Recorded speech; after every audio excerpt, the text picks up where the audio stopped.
बिस्मिल्लाहिर्रहमानिर्रहीम, अस्सलाम वालेकुम नाज़रीन। आज छुट्टी के दिन सिंगल रुकनी बेंच आपके सामने हाजिर है। उसकी वजह यह है कि छुट्टी के दिन भी इस्लामाबाद में बड़ी बड़ी कार्रवाइयाँ, बड़ी बड़ी वारदातें डल रही होती हैं। और कल भी जैसे प्रैक्टिकली छुट्टी थी, लेकिन जुडिशल कमीशन ऑफ पाकिस्तान का इजलास हुआ। एजेंडे से हट के 9 के बजाय 10 जज लगा दिए गए। ठीक है जी, वेरी गुड,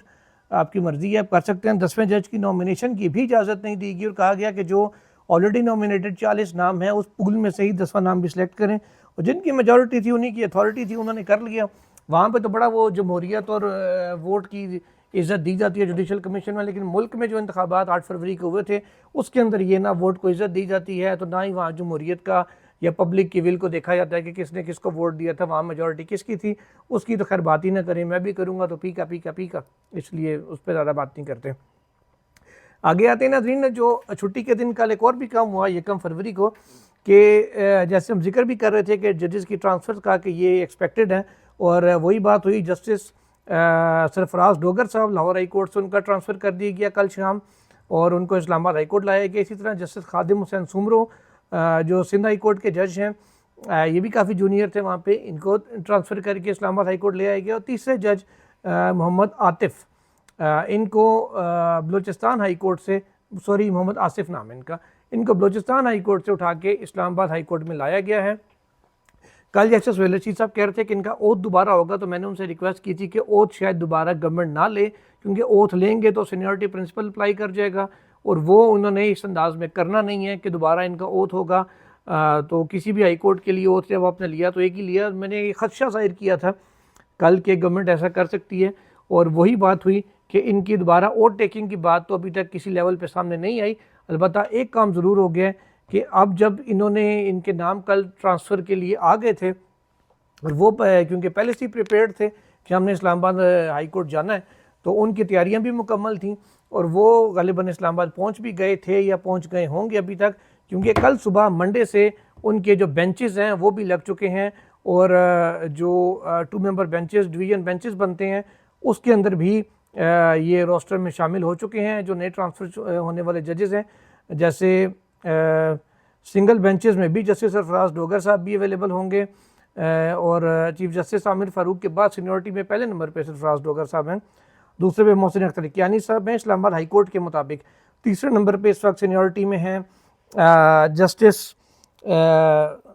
मियाँ गुल हसन औरंगज़ेब साहब, चौथे पे जहांगीरी साहब हैं, उसके बाद जस्टिस बाबर सत्तार साहब हैं, जस्टिस सदार एजाज इसाक हैं, जस्टिस अरबाब ताहिर हैं, फिर 9वें नंबर पे जस्टिस खादिम हुसैन सुमरो हैं,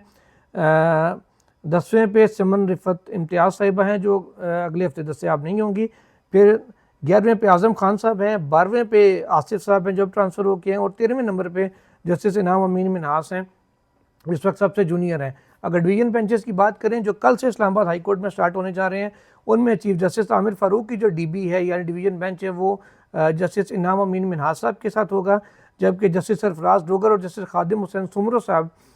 डिवीज़न बेंच नंबर 2 करेंगे। इनकी अलग से डीबी होगी, इनके सामने भी केसेस फिक्स होंगे दोनों के। तीसरी जो डीबी है जस्टिस मोहसिन अख्तर कियानी और जस्टिस सरदार एजाज इसाक खान साहब की होगी। चौथा जो डिवीज़न बेंच है यानी 2 रुकनी बेंच, वो जस्टिस मियाँ गुल हसन औरंगज़ेब और जस्टिस समन रिफत इम्तियाज़ साहिबा पर होगा, क्योंकि जस्टिस समन रिफत साहिबा 7 तारीख को अवेलेबल नहीं होंगी, बाकी ये दिन इनका काम करेगा डिवीज़न बेंच। जो 5वां डिवीज़न बेंच है जस्टिस तारिक महमूद जहांगीरी साहब और जस्टिस मोहम्मद आज़म खान साहब पर है, और division bench number 6 justice Babar Sattar और जस्टिस अरबाब ताहिर साहब के पर मुश्तमिल होगा। अब इस पर नाज़रीन एक बड़ी इंटरेस्टिंग बात है। इंटरेस्टिंग बात यह है कि by law Islamabad high court में जजेस होने चाहिए 12, उसमें तरमीम करके उसको 13 नहीं किया गया, ठीक है, लेकिन इस वक्त इस्लामाबाद हाई कोर्ट में जजेस की तादाद है वो 13 हो गई है। अब कोई एक जज इनमें गैर कानूनी बैठा हुआ है, या तो आप ऐसे करते कि जो एक जज को ट्रांसफ़र उसका रोक देते 10 तारीख तक, कि 10 तारीख तक अगर आमिर फ़ारूक साहब को सुप्रीम कोर्ट एलिवेट करना ही है मकसूद है, जैसे पता है कि किया जाएगा, तो फिर आप ये कर सकते थे कि 13वां जज यहाँ पे लाके लगा देते, क्योंकि उनका नंबर फिर 12वां होता है, एक ऊपर जा चुके होते हैं। ये पहले ही 13 कर दिए गए हैं। अब बाय लॉ कैसे ये 12 जज 13 हो सकते हैं, मुझे बात समझ में नहीं आ रही। जब पर्टिकुलरली आपने लिखा है कि जजेस की तादाद कानून में कि इतनी हो सकती है, उससे ज़्यादा के लिए आपको अमेंड करना पड़ेगा, कम आप उससे लगा सकते हैं, उतनी सीटें खाली होंगी। जैसे सुप्रीम कोर्ट में आपने 34 कर दी है, लेकिन सीटें अभी तकरीबन कह लें कि 17-18 खाली हैं। तो ये समझ से बाहर है कि 12 की नशिस्तों पर 13 जज आपने कैसे बिठा दिए। इसके अलावा नाज़रीन जो इस्लामाबाद के वकला हैं उनकी जानिब से इसको अदलिया की आज़ादी के ऊपर हमला करार दिया गया और कहा है कि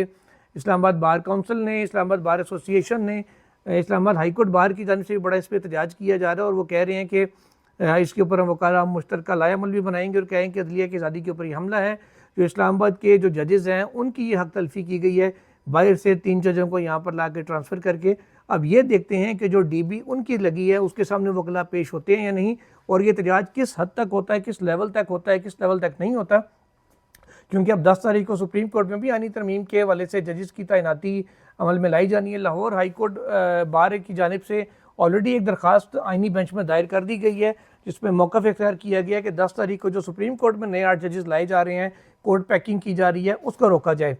आज बैरिस्टर सलाउद्दीन की जानिब से भी उन्होंने बज़रिया ट्विटर ये आगाह किया है कि उनकी जानिब से भी एक दरख्वास्त दायर की गई है कि जुडिशली रोका जाए नए 8 जजेस की तकर्री को जुडिशल कमीशन ऑफ पाकिस्तान को, कि जब तक आईनी तरमीम का ये मुकदमा सेटल ना हो जाए, इसके ऊपर सुप्रीम कोर्ट अपना फैसला ना दे दे, तब तक नए जजेस की तकर्री से रोका जाए। ये इस्तदा उसके अंदर की गई है, लेकिन ये इस्तदा भी कबूल होती नज़र नहीं आ रही। इनफैक्ट मुझे तो ज़ाती तौर पर 10 तारीख से पहले ये केस भी लगता नज़र नहीं आ रहा, जिसका खर्चा खुद बैरिस्टर सलाउद्दीन को भी है कि उन्होंने 3 हफ्ते के लिए एडजर्न करने का मकसद ये था कि इस दौरान पीछे जो अपनी इक़दाम है, हिफाजती इक़दाम कर लिए जाएँ, सीट बेल्ट बांध ली जाएँ। वो बांधने के अमल को ज़ाहिर है जब उन्होंने तय कर लिया कि उन्होंने बांधनी है तो रोका कैसे जा सकता है। ये बड़ी एक इंटरेस्टिंग चीज़ है। इसके अलावा नाज़रीन पीका की अगर हम बात करें तो पीका के ऊपर साबिक़ वफाकी वज़ीर ख्वाजा साद रफ़ीक साहब ने एक ट्वीट किया। उन्होंने कहा कि बेशक फ़ेक न्यूज़ एक बहुत बड़ा मसला बन चुका है, इस पर तो कोई दो राय नहीं है, बिल्कुल ठीक बात की है उन्होंने कहा कि लेकिन हुकूमत के पास लामहदूद इख्तियार नहीं होना चाहिए शहरियों के ऊपर शिकंजे कसने का। इस पर जो मीडिया की नुमाइंदिया तंजीमें हैं उनसे मुशावरत की जाए, जो वकला हैं उनसे ली जाए, मुशावरत की जाए। और इसमें तरमीम की भी उन्होंने ऑप्शन दी है, कहा है कि जो पीका का जो ट्रिब्यूनल बनेगा उसके खिलाफ जो फैसलों के खिलाफ अपील का हक जो हाई कोर्ट्स के अंदर भी होना चाहिए, डायरेक्ट सुप्रीम कोर्ट में नहीं अपील आनी चाहिए। उन्होंने कहा कि बुनियादी हकूक़ के तहफ़्फ़ुज़ के लिए पीका में तमाम जो स्टेक होल्डर्स हैं उनसे मुशावरत की जाए। उन्होंने कहा कि हमेशा जो कवानीन की छड़ी है वक्त बदलने के साथ इसके बनाने वालों के ऊपर ही इस्तेमाल होती है। तो गोया एक तरह से नून लीग को कॉशन किया है, उनको एक तरह से वार्न किया है ख्वाजा साद रफ़ीक साहब ने, ये कहते हुए कि जनाब ये जब वक्त का पहिया फिरेगा तो यही कवानीन आपके खिलाफ भी इस्तेमाल होंगे। जैसे मैंने आपको याद है कुछ दिन पहले बेंच की वीडियो में भी ये बात कही थी कि मैं चाह रहा हूँ कि 26वीं तरमीम भी बरकरार रहे, ये पीका भी बरकरार रहे, एहतजाज के रोकने के जो कवानीन हैं वो भी बरकरार रहें, इस्लामाबाद में जलसे जुलूस पर पाबंदी के जो कवानीन बनाए हैं वो भी बरकरार रहें, और हाई कोर्टों के, सुप्रीम कोर्टों के फैसले भी बरकरार रहें, वो भी तब्दील ना हो, ताकि कल को जब इस हुकूमत ने जाना, ज़ाहिर सदा तो किसी ने भी नहीं रहना, जब ये हुकूमत जाएगी, जो फैसले करके जा रही है, जो तावीलें ये पेश कर रही है, जो तहरीरी मौक़िफ़ इनकी अदालतों में आ रहे हैं, जो ट्वीट्स पे और बयानात ये इनके वज़रा दे रहे हैं, ताकि कल जब ये मामला इनके खिलाफ इस्तेमाल हो यही कवानीन, तो सबूत के तौर पर वही चीज़ें सामने ला के हम इनके रख दें कि जनाब ये जब कानून बना था तो आपका ये मौक़िफ़ था और यही मौक़िफ़ आज आपके सामने लाया जा रहा है, क्या उसी तनाजुर में ये कवानीन का इस्तेमाल हो रहा है, ताकि ये जब सोशल मीडिया के ऊपर आएँ फिर वो जो वीडियोज़ करवाते रहते थे अपने कह लो पपेट्स के ज़रिए कि जनाब बुशरा बीबी एक जादूगरनी है, वो जिनों को गोश्त डालती है तो गोश्त जलाया जाता है, तो बनी गाला में ये जादू टूने होते हैं, तो वो होते हैं, ताकि इसी पीका के तहत उनकी पकड़ भी हो सके। और जब ये जलसे जुलूस करेंगे जमहूरियत के नाम पे, एहतजाज के नाम पे, बुनियादी हक के नाम पे, आइनी हक के नाम पे, फिर इन्हीं को कहा जाएगा कि जनाब इस्लामाबाद हाई कोर्ट का फैसला भी मौजूद है और कानून भी मौजूद है, बगैर ज़्यादा जलसा नहीं हो सकता। तो अब जो 26 नवंबर को किया गया इस्लामाबाद हाई कोर्ट के फैसले के नाम पे, वही कुछ इनके साथ भी हो, ताकि कम अज़ कम इनको समझ आ जाए उस वक्त जाके कि हमने किया क्या था। बाद में रोने से बेहतर है कि आप पहले ही थोड़ा सा दिमाग इस्तेमाल कर लें ताकि कल को रोना ना पड़े। नाज़रीन कल से इम्पोर्टेंट हफ्ता शुरू होने वाला है सुप्रीम कोर्ट ऑफ पाकिस्तान में भी, और